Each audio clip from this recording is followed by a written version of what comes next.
I mean, watch out. The show is starting. Hey everybody, this is Counselor Curtis. This is the Jimmy Doan Show. I'm here live with Jimmy Doan. Say hi, Jimmy. Hi. Hello everybody on August 1st, 2018. That's it. The Jimmy Doan Show. We stream live twice a week these days, Wednesdays and Sundays. We're real consistent about it. 4 o'clock Eastern Standard Time. This time we're on YouTube again. We're going back and forth a little bit trying to find the best venue, so hope you're tuning in live. But if this recording is a little bit staccato, I'm going to upload a better version in about an hour or so. We're not sure. We're still testing out a little bit, so. All right. I think the problem is we're a little too far from the router. It could be. Yeah. That could be it. Anyway, a lot of news. Lots of news. One of the first things is the 3D gun. The 3D gun. As you all know, that was there was a what? How can I put this? There was a fellow who's come up with a bunch of them. Started his own company and everything, and this is so you could literally print your own 3D gun. Right. And if you have the correct kind of printer. Right, a 3D printer. Mm-hmm. And it's got to be able to do You're whatever. Not doing this on your Hewlett Packard. No. It's got to be a 3D, and it's got to be able to handle some of the chemicals or the parts. And of course, the idea, what they're all panicky about, is that since most of the gun is plastic, quote unquote, obviously a very durable plastic of some kind, but it can't be. Well, I'll finish on this. Okay, yeah. It can't be detected. Mm-hmm. Now, of course, it's against the law to carry a gun through that can't be detected. So what they've done is to put in a little sliver of metal. Okay. And if it doesn't get detected, like, whose fault is that? There's metal in it, okay? If it gets through. Anyway, this federal judge issued a temporary restraining order on Tuesday, blocking the online release of the plans for 3D printed guns hours before the blueprints were to become available. And of course, the idea is that somehow, and it reminds me of a really great movie where a guy had put together a plastic gun that shot 2 bullets, and he was trying to do an assassination of the president or something. He was a psychopath. Anyway, the problem, of course, is that it turns out that when they test these things, that you're lucky to get one shot out of them, and certainly if you fire more than, and some of them are like, they're in the same shape as an AK-47 or something, and the problem is after you fire about 2 or 3 bullets, it melts. Yeah. So it's little room for improvement. Yeah. But 2 things to consider, and of course this is some of the things they're worried about. There's no serial numbers and no way to trace them. So, and of course they might even be for, look, if you're going to assassinate somebody important and they're going to pay you $100,000 to do it, so you run off a gun that lasts once. So, big deal. No, but the point is that this is a work in progress, and I'm confident that as the materials and the 3D printers improve, that there could be a chance, that the idea that the guns would improve. And of course, there's a lot of plastic parts. Now, the other thing is, you don't have to be using for a nefarious activity. You could just go out and just, for fun, make it like you'd 3D print anything. Mm-hmm. I don't believe, and I don't know for sure, if it's illegal to have a gun without a serial number. I'm guessing it is. No, I'm guessing it's not yet. Yeah, I would think not. I guess it's illegal to file a serial number off in much the same way as it's illegal to shorten a shotgun to fewer than 19 inches. Right. Or to trim off the trigger so that you make it fully automatic. Right, exactly. There's stuff like that. But anyway, it turns out that the order comes in response to a lawsuit from 8 Democratic attorneys seeking to block the Trump administration from allowing access to the downloadable plans. Unfortunately, as of today, when they were supposed to be released, thousands of people have already downloaded the plans for 3D printed guns, according to a Tuesday BBC report. That's yesterday, I guess, yeah. And the plans weren't supposed to become available until today, but today being August 1st. But apparently somebody jumped the gun. And the plans for 9 different models of guns were reportedly uploaded online on Friday. And more than 1,000 people downloaded the plans 3D print an AR-15 style semi-automatic rifle over the weekend. So the point is that this is one of the crazy things is you can federal judge block all you want, but once this is out, it reminds me of what my grandmother used to tell me. She says when you have rumors, when you talk to people, it's kind of like going. Of course, I grew up in Washington D.C. She says it's kind of like going up the top of the Washington Monument and emptying out a feather pillow, and then trying to go gather up all the feathers. Mm-hmm. So that's the way this is. So what do you think? Yeah, there's no chance of containing it from a practical perspective, but they don't have to worry about it from a practical perspective because, as you said, these guns are only good for 1 or 2 shots at this point. The plastic, it doesn't melt, but it breaks quickly. Right. You have to have metal to have an effective gun, but there are 3D metal printers as well. It won't be long before you'll be able to print a nice Kalashnikov, 10 years or so, I would think. Well, you're not getting it through security. Well, no. So, but... this is just another reason why the proliferation of guns really can't be stopped. Although we talked about before, bullets, potentially. They could potentially mark and stop or regulate the bullets a little bit easier than they can the gun. The gun is just a mechanical device with a little hammer on it. But the bullet is a pretty complex thing with chemicals and such, and a couple different kinds of rare chemicals arranged in a particular order. So I think they'd be hard-pressed to stop that. Of course, not everybody's got a reloader. It certainly pays you a lot. You have to get the brass, you have to get the powder, and all that kind of stuff. Mm-hmm. And it'd be. I think it'd be tough to stop all of that stuff. Mm-hmm. But you never can tell. Like you say, they might have some way to trademark every bullet or serial number or who knows what the casings. Right, but then of course it won't be too long. We'll have some rail guns. Yeah, and then you won't need any explosives. Right, and they fired a rail gun, as a matter of fact, the other day. Yeah, they've got some big ones. Yeah, and they're impressive. Mm-hmm. But I don't think they have anything on a personal size yet. No. Even the big ones are problematic. Yeah, I would imagine. It's not that they're hypersonic or anything. Mm-hmm. The stuff that comes out of it, not yet. Anyway, they're testing. Yeah, they're good, and then we'll have lasers soon too. Right, lasers and They have, they're trying some of that stuff. It'll be interesting to see. Okay, well, that's the gun update. Now, the next thing I have on my list is kind of interesting. This is from Canada. Canada. Yeah, from Canada. We love our Canadians, eh? Yeah. Well, anyway, the Canadian federal government has a crackdown on drunk. Huh? I said that's not how you use AA. I know. Oh yeah. Okay. Has taken a big step as the Justice Department is set to give its blessing to Canada's first roadside saliva test. Mm-hmm. And it's to check for marijuana. Okay. Also, so they've got this little machine now. It's kind of like a breathalyzer, only it's a saliva swab. Right. And they've got this box now that will detect, supposedly, within the last 6 hours, mm-hmm. if you have smoked a joint or if you've used cocaine. Right. Well, the thing about it is that certainly cocaine lasts in your system a little longer than that, and a day or two. Yeah, something. So I mean, the point is you're going to test positive. It seems to me all the time, and of course, this is the thing about it is what they're worried about is impaired. Not us are going to test positive. No. But what I'm saying is that they're worried about impaired driving. Right. And well, this is just another overreach. They don't know what to do about the driving situation. Right. And it's all distorted right now. And what you have now are, I would say, thought crimes, except you don't even need to think of the crime. It's a existence crime. It's a crime of chemical imbalance. The first part of the driving test, the first part of the test of whether or not you were driving impaired was, did you hit anything? Right. Did you do anything? Were you wandering all over the place? Yeah, I mean, was there any danger at all? But they don't even care about that. That's not part of the equation to begin with.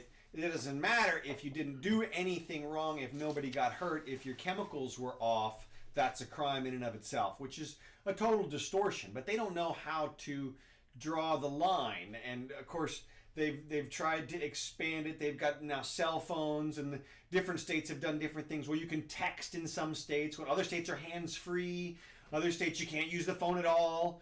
But what they don't understand is it all just comes down to one thing, which is being distracted.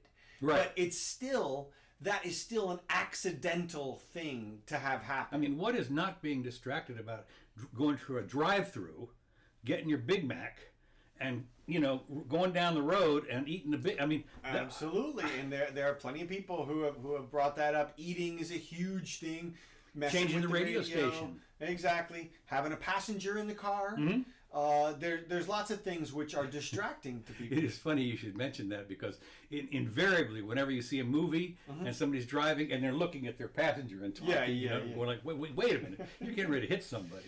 Well, everybody does it, and it's easy. That's why. It's because the fact is driving is pretty easy, and you can practically do other stuff while you drive, and you know that. Unconsciously, you take that into account, because every single driver on the road, the foremost thing on their mind is not dying. Right. I can guarantee it. No matter who they are, what condition they're in, the foremost thing on their mind is not dying, except in extremely rare situations. Right. So you don't have to worry about what it is that's distracting them. From my perspective, you just don't have to worry about. Well, a lot of it is also a revenue enhancement thing. I mean, they will see you. I mean, you see stuff on YouTube all the time about cops who are distracted. I mean, how can a cop not be distracted when they got all this stuff in the car and everything? The thing the other day where a cop ran over a bicyclist because he was texting or whatever he was doing. I mean, they had it all on the video cam. But the other thing that is disturbing about some of this stuff is if they have a checkpoint, and you get out and they ask you to do the first things, follow your finger or stand on one foot. Now, I can tell you personally, from personal experience, I couldn't stand on one foot if my life depended on it. A lot of people argue that you can defeat the little roadside tests there. The big test is the chemical one, because it's sort of it's something that nobody understands. Like, this voodoo machine over here is going to tell you, the jury, whether or not this person is guilty. Well, let me ask you a question. Let's say you fail the roadside test, as I would. Right. If they asked me to walk in a straight line, right, or I've got chemicals in my body from the pills that I have to take in order to stay alive. Well, that's impaired under its own right, though. No, but still, even without it, I couldn't. I got you. I don't have the muscular. Assume that you're normally and everything. I still can't stand on one leg. Right. And I'd be hard pressed to walk a straight line. So they drag me in, and they find out the 000 on right. And then what do you do? Well, a lot of times they let you go at that point, but not always. What they'll do a lot of times is assume, I think more often than not, they'll assume that you're under the influence of something they didn't test for. For example, marijuana or cocaine or something else, some kinds of pills. And they'll ask you, and they'll just grill you. And they'll stand by their statement, whatever it is, and by the video. Now, if you can explain to the jury why... But see, then you got to go into court. I know, that's true. Well, and that's why it's a terrible thing. I mean, to me, all driving crimes, every single one, you could make into a suggestion, and there would be no detriment to society. It would be a lot better for everybody. Because, as I say, everybody's worried about dying when they're out there. And the whole thing erupted because somebody looked at the numbers of deaths that were happening per year due to auto accidents. Okay. It was just because prosecutors were trying to be good. And they were like, well, we've prevented murders here and crimes here. What else good can we do? And they looked around and they said, look at all these deaths on the freeways. Let's assume that these deaths are all murders. Then we can prosecute all these people for criminality, and we can prevent these deaths from happening. But they don't realize that they have obviated the criminal intent portion of crime, which has been around and part of crime for 500 years in the English common law system. But now it's not required anymore. You're not required to even, like I said, conceive of a crime. You wish that it was Minority Report, where you have to actually think about doing the crime. You don't even have to think about it anymore. They get you for an accident, and your punishment is dependent upon the harm that ensues, not what it is that you were thinking at the time. Right. So, if grandma's in an accident on the way home from dinner where she had a glass of wine and she hits a school bus full of children, she's going to prison for 30 years or something crazy, even though that's insane. But we're hoping, of course, that'll all change with self-driving cars. Yeah, that's right. We're waiting for that. As I say, we've talked about this before, but the transition from regular cars to self-driving is going to be problematic. I do know that in Sweden, what they did is not for self-driving, but what they did in Sweden. And I was there when they did this. They made all the mass transportation was on its own special track. It didn't go into regular traffic at all. Okay. So all the buses had their own lane. Oh, right.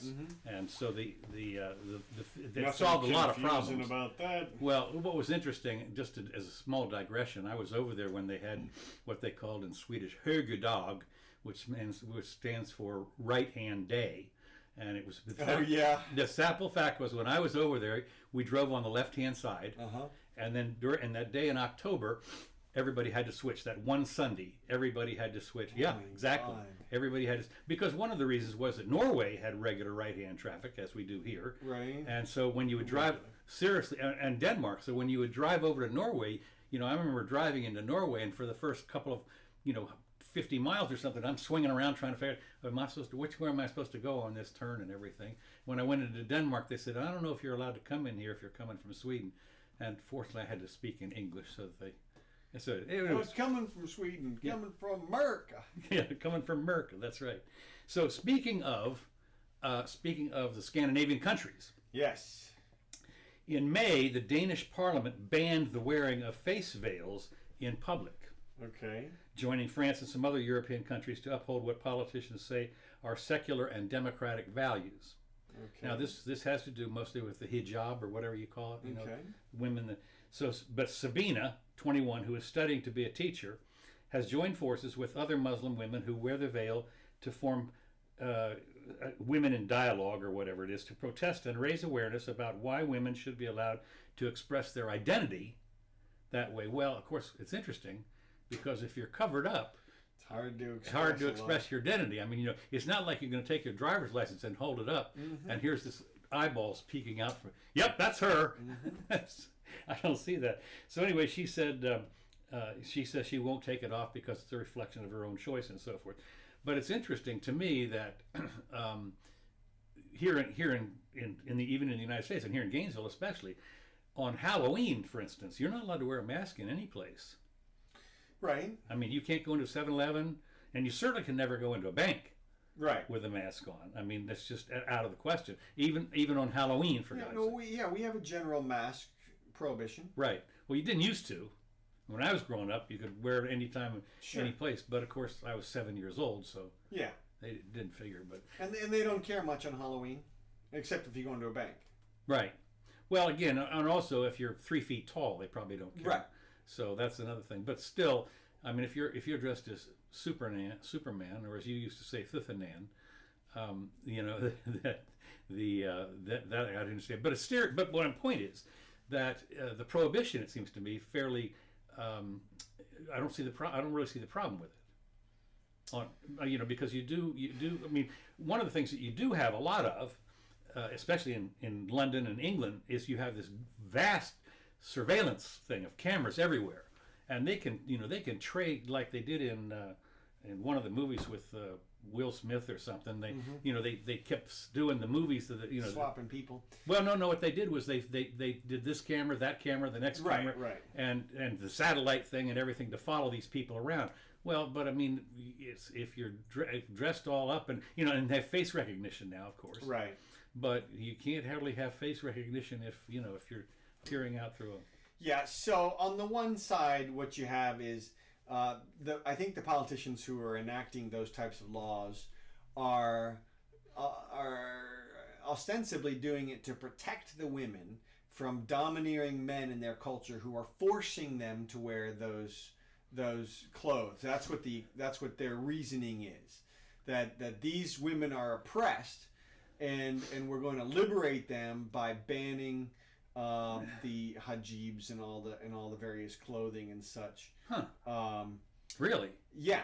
I thought it was, but the only thing that I know is that generally speaking, every law that they pass is a safety regulation. Well, that's just the excuse. That's just because every state, that's one of the 4 general sources of authority of the state. Right. And so, safety is a nice catch-all. The other ones are like, fire protection and stuff. I mean, well, that's safety. Safety. Police, the police authority of the state.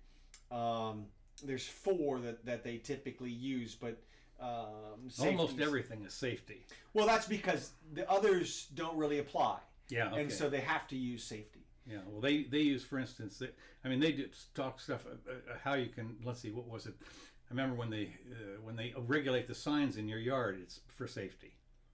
If you can't put more than 2 signs in your yard for a candidate, Right. and that's a safety problem. Yeah. I think beauty or some type of Well, thing. distraction that's a big deal. Is distraction. Okay. You can't have like flashing lights or something in a lot of places. Right. Although they still get away with it. Uh-huh. So anyway, yeah. Well, the deal is that they pass all this stuff on safety, and one of the things that has to do with the hijab business is what do you do about driver's license? I know there's been a big deal about that. but, Right. if you go in to get your driver's license, do you have to like unveil? Yeah, in our country, basically, it just comes down to you got to pretty much show your face wherever you go, and you can do a lot of things with your religion, but you pretty much have to show your face.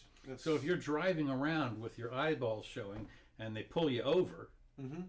and I don't know, maybe your husband's with you or something like that, Yeah. and they pull you over and they say, "We'd like to see if this is you." Right. Boy, I'll tell you. Well, see, the thing is that the girls who would wear that type of thing, their husbands wouldn't allow them to drive. Well, that's true. That's true.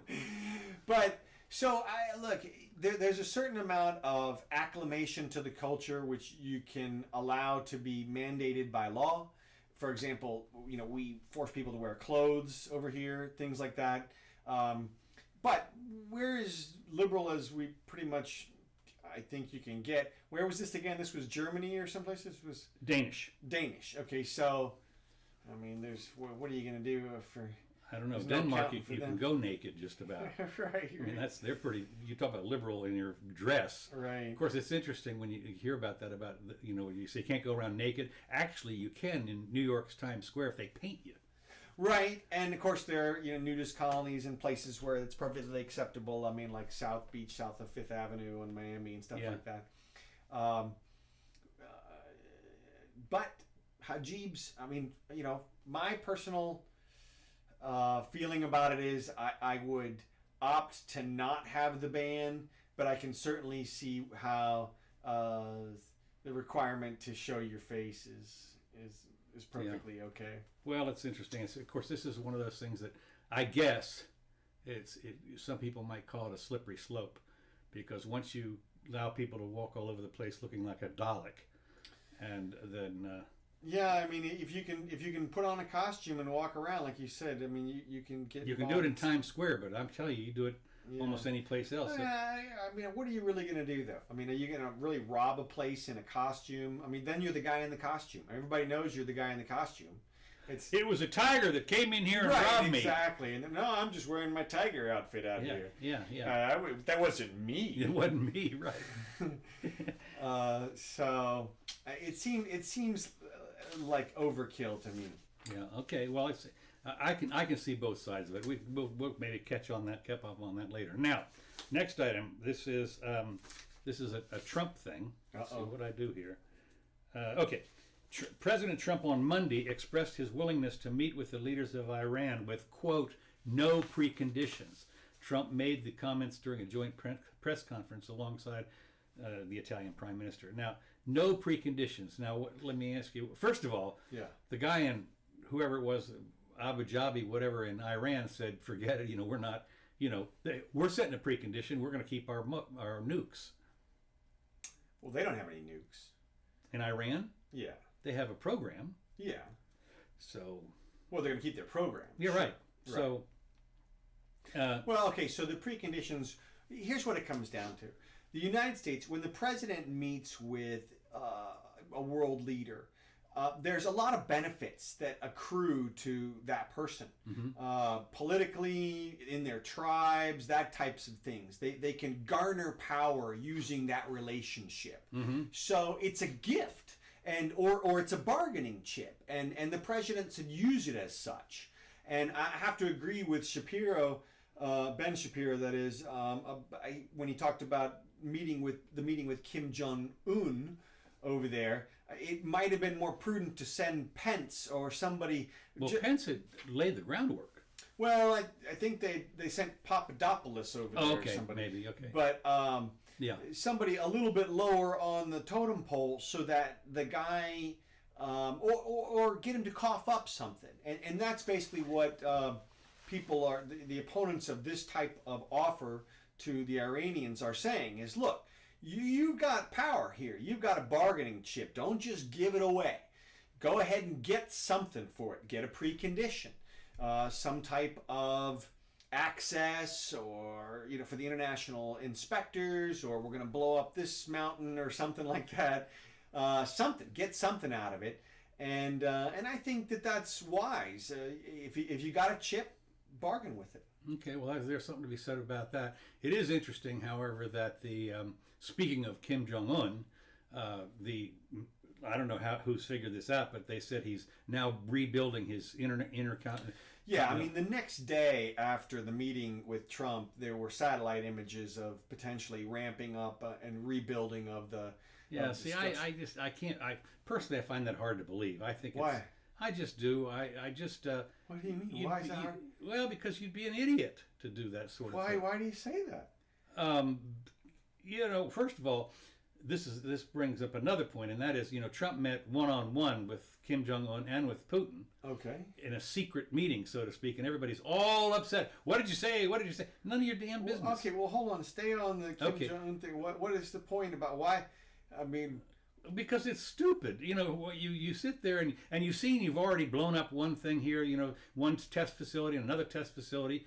But I mean, you've basically you've got to the point where what you've told the world is, I can't be trusted to do anything. So he knows that. Look, trust is not his concern. His concern is the maintenance of power, and the one thing that's going to keep him in power, no matter what happens, is the development of a nuclear bomb. And I think it's perfectly in line with the way that you govern in a dictatorship, is you lie like a rug. And you absolutely would meet with Trump and say, oh yeah, I'm going to do all this stuff, and then absolutely continue with the program. That's a thought. Of course, the question then is, with this, start with the sanctions, which are crippling the country. Korea. North Korea. Right. Well, that's why he came out with the bargain. That's why he came out and said, I will dismantle my thing. Lie. But the whole point is, I want your money. If you give me a couple of $1 billion. Like Bill Clinton did. Right. Then we'd be happy to dismantle our nuclear program. But then you just take the cash and you pocket the cash. But there was no offer of cash. Well, and Kim Jong-un should have worked him for that. He should have. That's what I was saying. Un should have come out and said, "Look, we're letting LGBTQ people into our community here now. And here's all the remains of your people. Here's the remains of your people." Which, of course, included exactly one dog tag. Is that right? Yeah, one dog, 52 remains or whatever it was, and one dog tag. Yeah, well, I like Scott Adams' point is, well, where do they know, where did they get these people from? Right. And didn't they know where they were a couple of years ago? Yeah, it's amazing how they dug them up, literally. Right. They dug them up, and we were building some things, and we found an old graveyard. Look at that. Surprise. Yeah. These bones look remarkably fresh. right, and short. From my perspective, this makes perfect sense that Un would try to continue on with this program, and well, that means then that all this meeting and all this South Korea stuff and North Korea and all the the Russians are on there, Chinese have a border, and everything is all for naught. Well, a little bit, yeah. It's just a little bit of a big waste of time. Well, that's why you send Pence. Ah, okay. Because it's what you expect him to do that, and so. Okay, well, it is interesting how the Donald, is always very, figures that if he can meet one-on-one with somebody, his personality will overcome any problems. You have to. I think that's how he sets up a meeting with somebody. He praises them. That's what you would do. Whenever you're going to negotiate, get into some type of bargain situation, the first thing you want to build is rapport with the other person. Right. And the way you build rapport in his situation, is with a few compliments. Hey, this guy's got a great whatever mustache. He's a great gulag. Well, yeah, he's got best gulags anywhere, and so yeah, it was find something and you compliment them, okay, and that's Well, just, they tell you one of the things you do is you get in harmony with the person. that's it. Yeah. That's exactly what he tries to do. Okay. He think about it, his language is exactly that. He says things like, we have the best relationship. We get along great with them. It's never been better. I mean, he's just setting up the congruence so that he can right. bargain from that position. Okay. So Well, that's interesting. So anyway, we're not going to worry about that. Now, here's something that you've talked about quite a bit, and I'm kind of curious to get your take on this. After the revelation that MoviePass borrowed $5 million to keep its service up and running last week, things aren't looking so good. MoviePass subscribers were met on Monday with a blank screen. Now, you have to tell us what MoviePass is in a minute. Blank screen where their choice of screening should be. Navigating around dozens of theaters shows only the message, there are no more screenings at this theater today. And unfortunately, jumping ship from MoviePass is easier said than done, as many users have had a problem exiting the service. Mm-hmm. So now the MoviePass was what?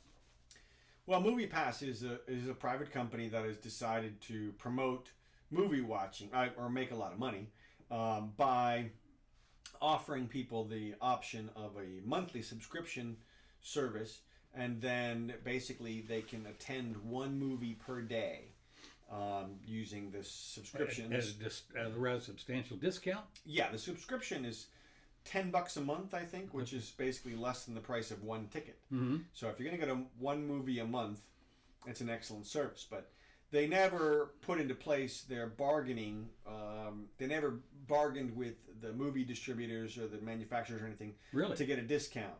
So that's why their business model is... Well, they changed it a couple times. They have, but they never changed that aspect of it. They're still paying full price for every movie people go see. Wow. Yeah, so they're probably going to get buried. AMC has already come out with a competing card, and I'm sure the other companies or some other people will do it as well. Well, I know that up here we have a Royal Cinemas here locally, and if you join their little club, you get some stuff. Mm-hmm. So it's not quite that much of a discount, but you get points or something. I forget exactly. So anyway, I guess they're thinking that it's going to go down the toilet. This is a great idea, like Grubhub or something. Maybe so. Yeah, I don't know. Okay, now let's just see here what we have next on this. An overlooked provision in the GOP tax cuts from 2017 has religious wings, and this I thought was interesting. Religious wings of both parties pitted against one another. Churches may have to pay taxes, and members of Congress may pay politically, because the churches, as you know, typically are not taxed, which I think is a sin, personally, because here in Gainesville, about half they always talk about how the government owns so much of the land and it's non-taxable. Well, the churches, there's 1,000 churches in this town, and a lot of them are on acres and acres of ground that could be used for something, and they basically are, non-profit, tax-free, whatever it is. I think they don't pay. I don't think they pay any property taxes. So, yeah, I don't think so. And so I mean, to me, if you're gonna, and what they say is, well, we do the charity work, and that takes it off you people. I said, well, no, you don't understand. We'd rather have the money, and because we're the city or county or whatever does the charity. But anyway, but as the measure kicks in, some religious leaders are sounding the alarm on what they say amounts to a 21% tax increase on churches. One side is saying it's an oversight. The other side is calling it a Republicans' war on religion, which of course it's interesting because the evangelicals or whatever it is, they're all Republican base. So I don't know why they declare war on their base. Overheated rhetoric probably won't help to get a solution. The reported ambiguity of the language has caused confusion among those who will be affected, and some have argued that preparing the new tax forms will open the door to other externalities. Most churches do not have the sophistication that's necessary to deal with the tax code. Now, small churches that exist in communities don't operate as businesses, and they never have before. Now, one of the things in the tax code said that there's stuff. It's not that the churches are going to be totally taxed. It's also for profit and non-profit organizations, and that is they are removing the tax breaks for I don't know, for parking and stuff like that. There's parts of the that normally are tax free, and what they've said is, well, this kind of stuff here is going to be taxed. Right. So like when the church owns a parking lot that they sell Right. spots at, Exactly. things like that. It's not exempt anymore. Right. And the same thing goes for a private place. Yeah.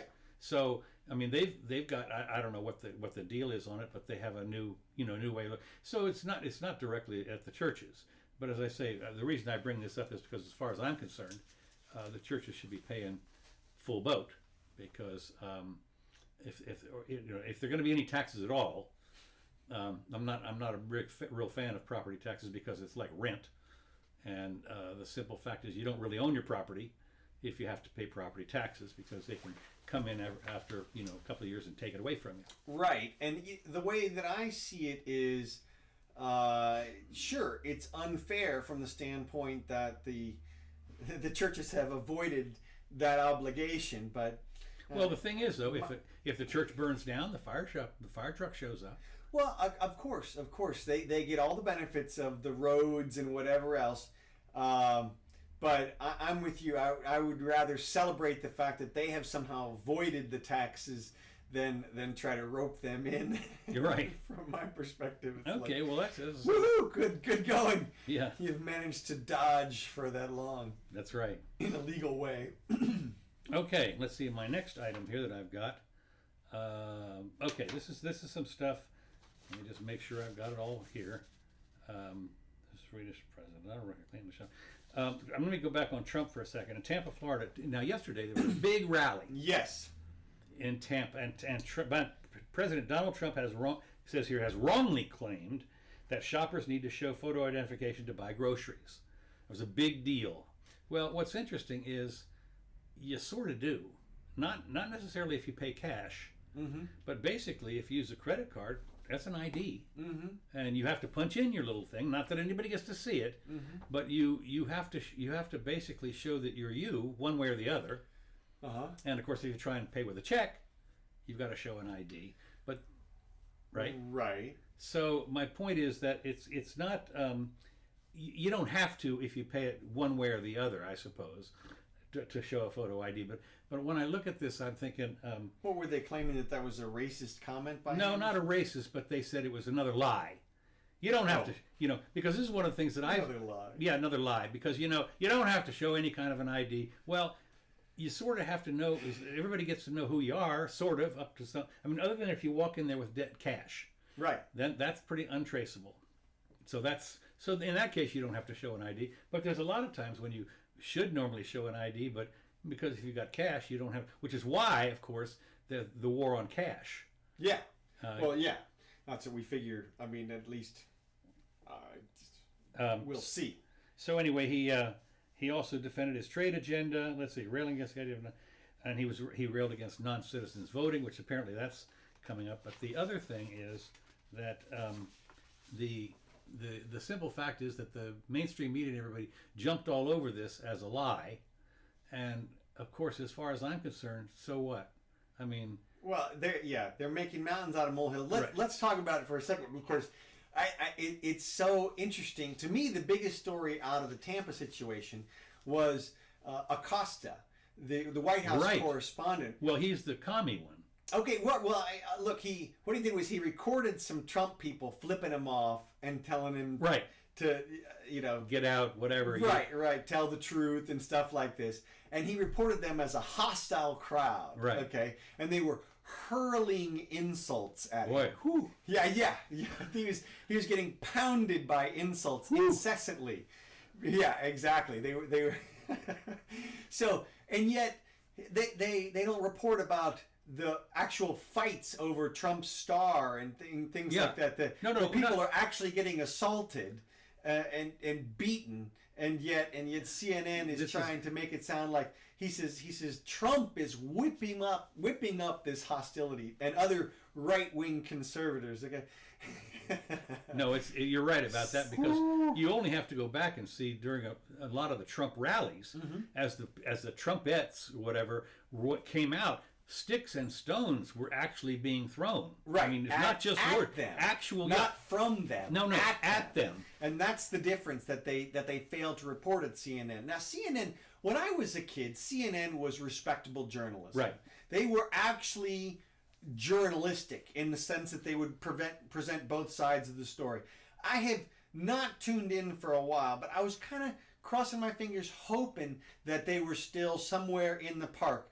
I heard Shapiro says the other day that Jake Tapper is somebody that he thinks is intellectually honest, right? Okay. So I say to myself, well, let me go watch one of Tapper's videos and see what he says about the whole Cohen situation or whatever's recently going on. So I recorded a couple things and I want to take a close look at it because I think it's instructive. I think it really illuminates this whole fake news situation. Is the president making up stuff and shucking and jiving and colluding and conspiring? Racist. Well, or is there fake news coming out of the mainstream media? And I think if you just watch this real short video, Okay. that it's instructive. So I have a couple of them here. Let's see how this works. Now listen to how Tapper characterizes what Trump is about to say, and then he recharacterizes it after Trump says this stuff, and then we'll comment on it here. You ready? Candidate Trump made this shocking request to Russia about emails that Hillary Clinton had deleted. Russia, if you're listening, I hope you're able to find the 30,000 emails that are missing. Now, we now know through Mueller's indictments that the Russians targeted email accounts used by Hillary Clinton's personal office for the first time that that same day, that then candidate Trump invited the Russians to hack a political opponent. Okay, so that's Jake Tapper. And if you notice, what he said was Trump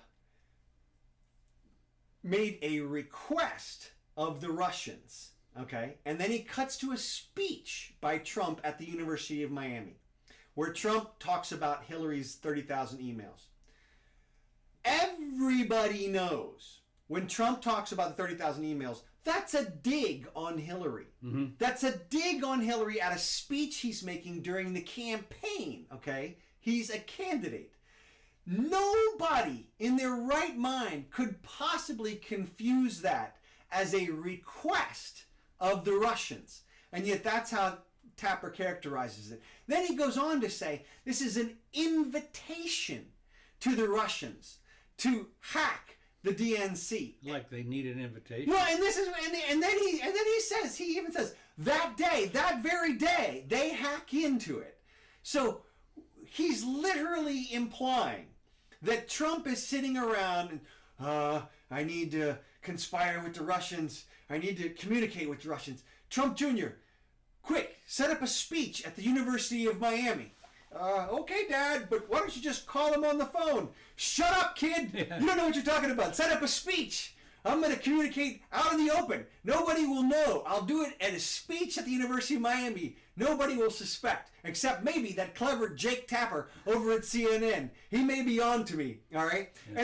And then fast forward to the day of the speech, and Tapper is literally implying that the Russians are sitting around, and then they see this video. Comrade Vladimir, Trump has communicated to us. Now we can commence hacking. He has invited us. Secret message. Secret message in speech. We have received communication. What you doing, Moose? A secret message. This is what Tapper is literally saying, that Trump is conspiring with the Russians in speeches in public. Okay? You decide what's the fake news, all right? Now, here's another thing. And when he goes on about Cohen's thing real quick. Those investigating what the president knew and when he knew it have always been intrigued by a particular moment during the 2016 campaign, when Donald Trump Jr.'s meeting with the Russian lawyer was in the works. Members of the Trump team were under the impression they were going to get dirt from the Russians on Hillary Clinton. And at that time, out of the blue, then candidate Trump said this. I am going to give a major speech discussing all of the things that have taken place with the Clintons. I think you're going to find it very informative and very, very interesting. Candidate Trump going on to say at that campaign event that he would show how the Russians, Saudis, and Chinese have given money to the Clintons to get preferential treatment. Those remarks that he just made to the Saudi meeting coming 2 days before the Trump Tower meeting. Now, attendees at the meeting say that dirt didn't materialize. Guess what? That major speech Mr. Trump promised, it never happened. Okay, so that's Tapper saying that he knows that Trump knows about the Trump Tower meeting because he announces he's going to make a speech about the Clintons and he's going to reveal some dirt, and then Tapper infers that he's going to get that dirt at the meeting. Mm-hmm. No dirt gets transferred at the meeting, and then the speech doesn't happen. Mm-hmm. So he's saying that because the speech didn't happen about information that Trump never got, that proves that that was Trump's plan all along. Uh-huh. So the logic here is so crazy. If you think about what actually must have happened, the Russians traveled to the meeting, right? They came to the meeting for some purpose. And yet we know from Tapper right here, and I'll play one more little thing. Attendees at the meeting say that dirt didn't materialize. Now, attendees at the meeting say that dirt didn't materialize. Now, attendees at the meeting. Okay, so attendees at the meeting said dirt didn't materialize. So the Russians traveled to the meeting. Dirt did not materialize. The dirt forgot to travel to the meeting. Apparently so, because if we assume, as we're supposed to, that the Russians traveled to the meeting for some purpose, and we assume that that purpose is to provide the dirt, and yet the dirt did not materialize, then there's only one other reasonable explanation, and that is that the Trump people did not want the dirt. I mean, that's the only explanation. Okay, no, wait, there's one other possibility. Both Trump and the Russians wanted to collude, and yet they failed at the meeting. All right, that's the other possibility. So that's what the Democrats have to prove. It's a crime for intent to collude. Well, right, exactly. It's a conspiracy. Well, exactly. That's literally what they can go. That's the only thing they can go on at this point, and it's kind of crazy based on the evidence that they have. Now, that being said, I have to say one more thing. Rudy Giuliani is going to be the death of Trump. Oh, God, yes. He is bungling this defense of Trump. It's obvious. Okay, now I was a defense attorney for a while, long enough to know how the game is played. And I can see what Rudy is doing. And Rudy understands the game because he's a prosecutor, but he doesn't play from the defense side. And his game is off. And you can tell because he's doing things that no decent defense attorney would do. He's showing cards. Right. He's playing cards now. And the game is not on. And yet he's going on the news and he's talking about meetings that were accused that didn't happen, and Trump is tweeting things out, and it's just like, no.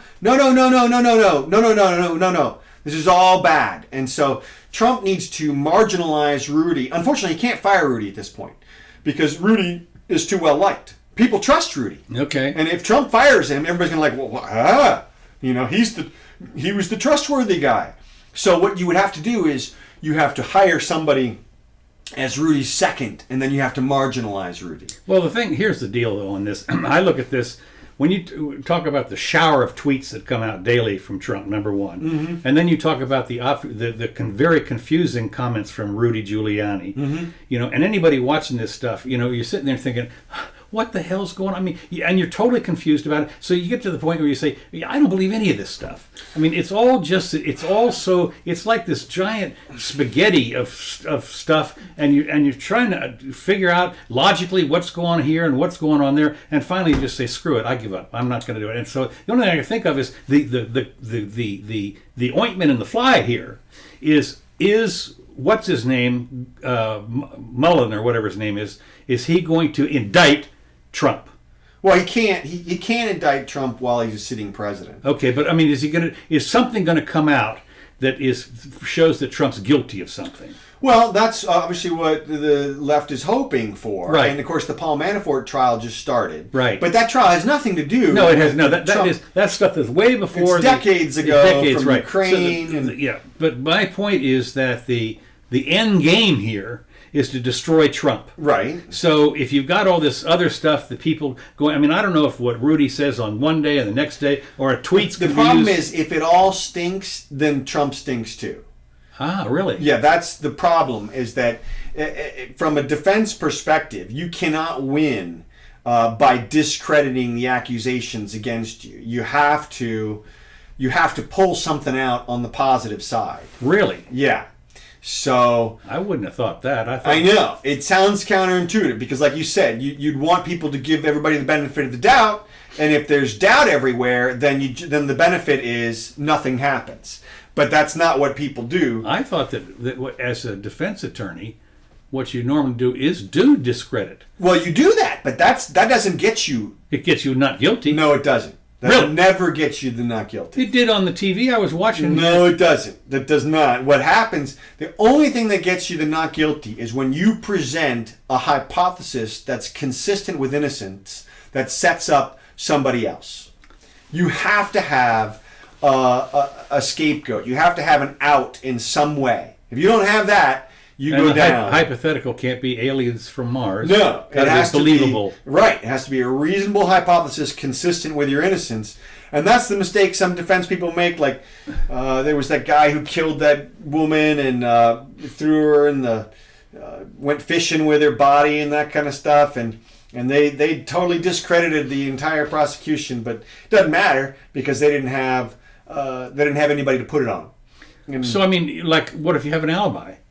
that's an alibi is really good, but you still need to have some other type of theory. Really? Yeah. I mean, I was on the space station when that occurred. Yeah. Well, were you though, or is your then who did it? Is what it I know. Not but- me. Well, that doesn't. Yeah, that's You're kidding. No, that doesn't do it. Okay, I find this hard to believe myself that an alibi, and that seriously. What happens is people discredit the alibi. I know that. I mean, there was this great video, as you know. It's a two-parter, I think, 30 minutes each time, and this is where an attorney says, even if you were in another town, and you can prove it, Right. here's what happens, and you know. Right. Well, it makes sense if you think about it from. This is why you never talk to the cops, of course, is the title of this particular little video thing. Anything you say is going to convict you. Well, right, and it makes sense from a mind perspective that you need to have a positive out because the crime has happened in the jury's mind. Something has happened, and they know that for sure.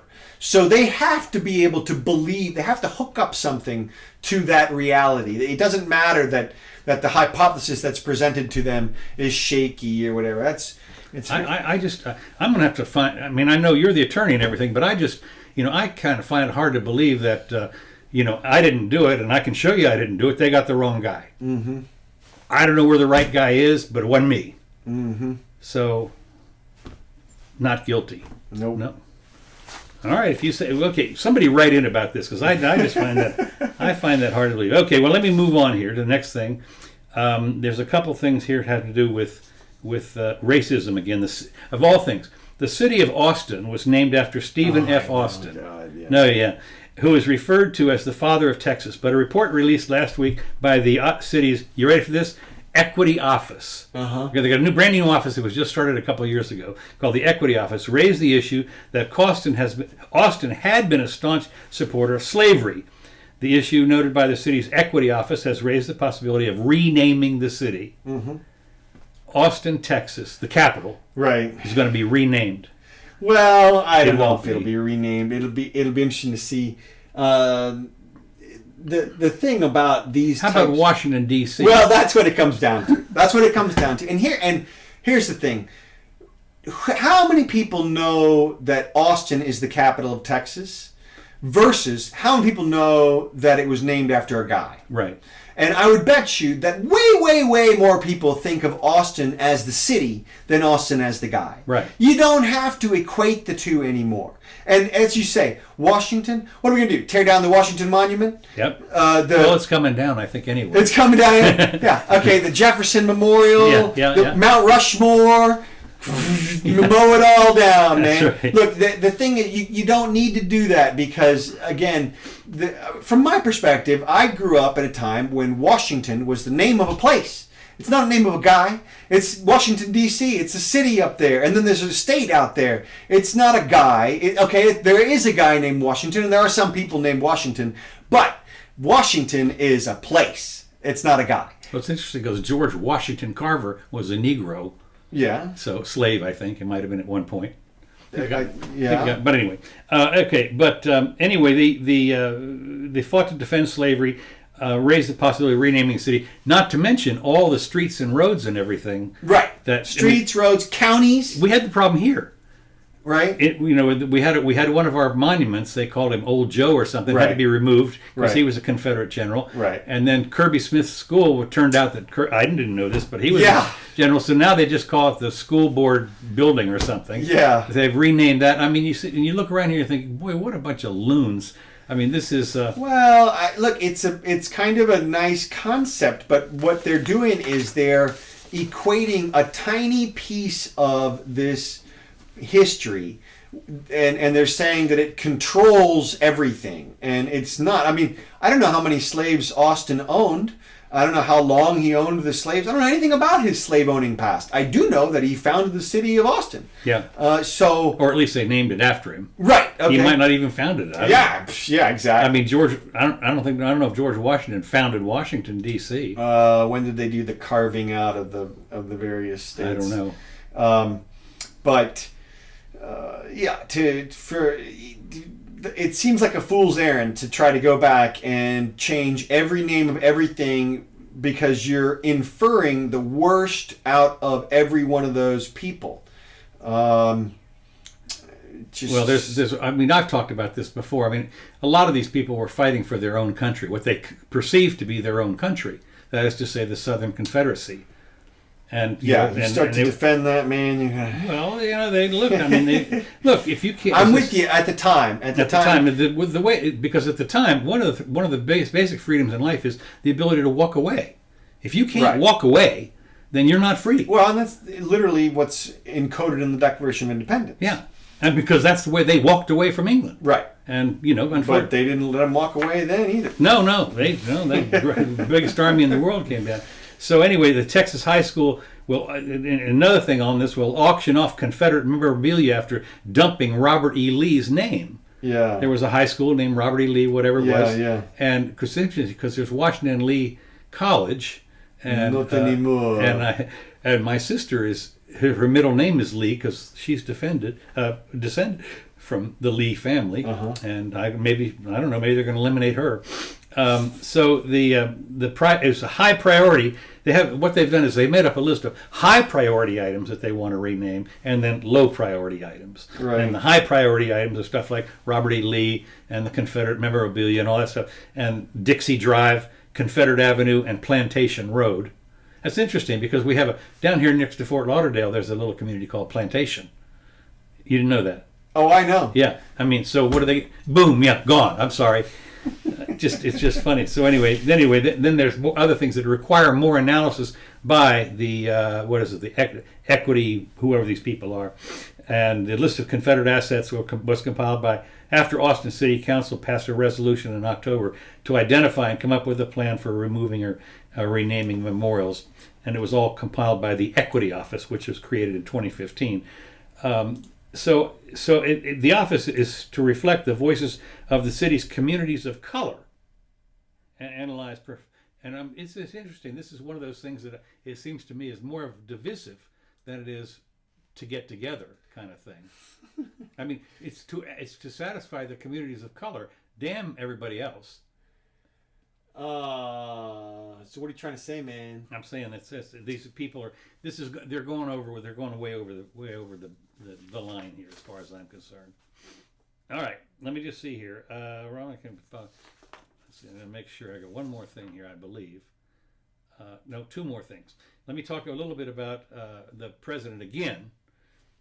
Presidents have long battled with the press, but President Donald Trump's, this is an editorial in today's paper here in Gainesville, constant labeling of reporting unfavorable to him as fake news, and his declaration that the media is, and of course it should be, the media are the enemy of the people, are dangerous tactics, threatening independent reporting and instigating the kind of anger that can lead to violence. Now, what's interesting is this is, I don't know if you call this as a call to violence when he starts to say the fake news or we're against the media and so forth. They're just trying to reverse the narrative. Yeah, I suppose I think that they know that were the ones who called for violence.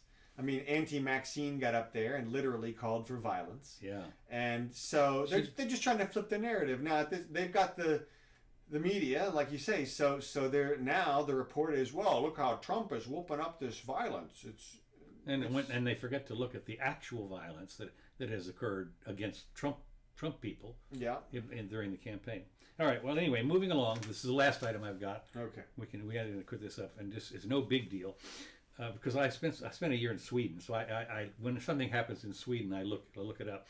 And what happened was on July 30th, a couple days ago, in broad daylight, two thieves jumped into a speedboat moored below the whatever it was, Strängnäs Cathedral in southern Sweden, and escaped with these 17th century accessories. These are the crown jewels. Oh, yeah. They went in, found the crown, which are encased in something. I don't know how they got them, but they got it. They ran out the place, jumped in the speedboat, and sped off, and they haven't caught them. Whoops. These are like the crown jewels. I mean, they've been around since the 17th century. Mm-hmm. I don't know what this was a big deal. King Olaf, the something of 1630 or whatever, and had all this stuff. Now, of course, there's a little minor. Of course, some people witnessed it and everything. Haven't been able to catch him. Now, I don't know if you know anything about Stockholm, but it's an archipelago. There's like 100 islands around in there. You go up and down and around and get lost. And obviously, they had their escape route planned. But it's like stealing the crown of England. I mean, where are you going to hawk it? Yeah. It's not like you're going to walk into your local pawn shop and say, I've got the jewel encrusted baton. That's from right. the king. Yeah. Mom left this in the attic. That's right. And we probably think it's worth a couple of $1 million. What you got? What do you think? That's right. No, well, there's two. Antiques Roadshow. Yeah, right. Found this at a garage sale. That's right. So anyway, the thing about it is, you wonder, why would anybody do this? Well, It would be. It's not that you couldn't do it, but it would be sacrilege to bust it up. Right, and I think that there's a reasonable possibility of that, but I think that this is also some James Bond criminal mastermind stuff. I mean, this is like... I think it must be for ransom. That's the only way I'd do it. It would be for ransom. Hold out for the government? Government money, sure. Blackmail them? Yeah, I'd have to do... I mean, you have to do... Now, you'd have to... Yeah, it'd be worth the most to them. Right, of course. Yeah. I mean, that's the whole deal. Are you kidding? And they'd have the money. Yeah. I mean, it's not like some Japanese multimillionaire collector is going to take this stuff off your hands. Well, like you said, you could bust it like in halvesies or something. Well, even so, I would imagine that some of the good stones are well documented. Yeah. So, you might get away with a couple of little ones or something. Yeah, and of course, the red alert's gone out. Are you kidding me? I mean, they But look, diamond jewel smuggling. I mean, that's what Amsterdam was built on. Okay. Well, yeah. There is. I mean, that's a massive worldwide industry. It is, but it would, again, you'd have to be, when you think about it, it certainly would. Now, there might be a problem in getting caught. But I would imagine that even if you busted this up and took out the non-traceable diamonds, say, or emeralds or whatever they are, supposedly non-traceable, although these things have been X-rayed and photographed for I don't know how many years. I mean, that's number one. Yeah.